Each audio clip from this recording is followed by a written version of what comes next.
Hello students, आज अपन नया lesson start करें जिसका नाम है फसल उत्पादन एवं प्रबंधन। ठीक है, अब देखो पहला वर्ड ही क्या है इसके अंदर, फसल। ठीक है, तो इससे पहले हम कुछ डिटेल्स पढ़ते हैं। अब देखो जितने भी सजीव उनको किसकी आवश्यकता होती है, भोजन की।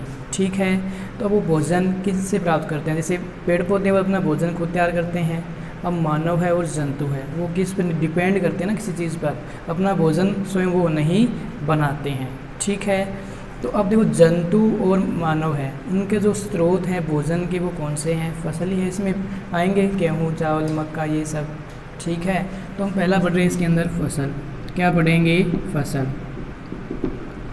दूसरी बात ये, हमें भोजन की आवश्यकता क्यों होती है, क्योंकि भोजन से हमें क्या मिलती है, ऊर्जा, और उस ऊर्जा से उपयोग कर हम श्वसन, पाचन प्रक्रिया और उत्सर्जन की प्रक्रिया को क्या करते हैं, हम कंप्लीट करते हैं। तो इसलिए हमें भोजन की आवश्यकता होती है। तो अब हम पढ़ेंगे फसल। फसल क्या है, तो देखो फसल क्या है, जब एक ही किस्म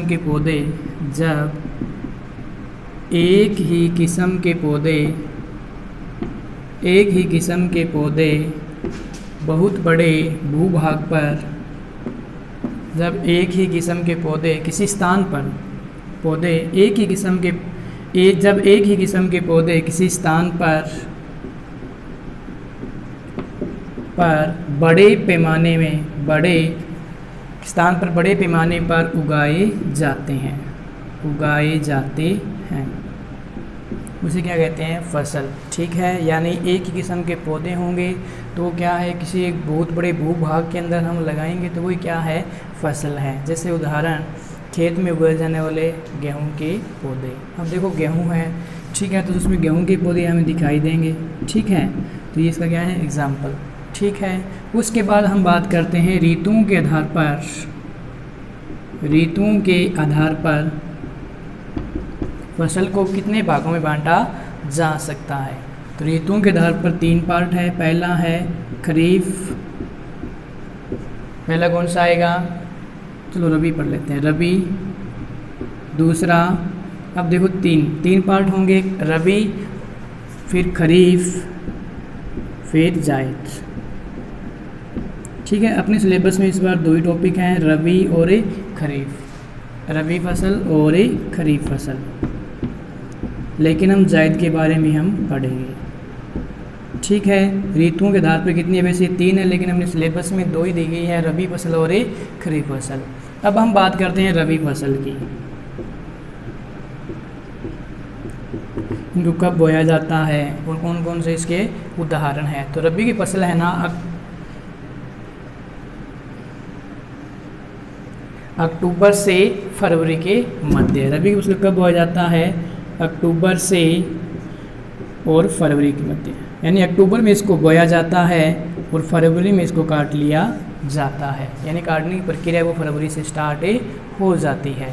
यानी कब बोएंगे इसको, अक्टूबर में बोएंगे, अक्टूबर सितंबर, ठीक है, अक्टूबर नवंबर के अंदर, और फरवरी में इसको काट लिया जाता है। ठीक है, अब इसके उदाहरण देखो, ये उदाहरण सबसे इम्पोर्टेंट है, इसके ध्यान रखना, रबी की फसल के और खरीफ की फसल के। रबी के क्या है, देखो गेहूँ। अब जब हम गेहूँ बोएंगे उसके साथ कौन कौन सी फसलें होती हैं, आपने देखा भी होगा खेत के अंदर। ठीक है, गेहूँ के साथ सरसों, चना, मटर आदि। 2 उदाहरण तो आपको कम से कम पता होना चाहिए, गेहूँ और सरसों, चना, मटर। फिर आती है रबी की फसल, खरीफ की फसल। कौन सी, खरीफ।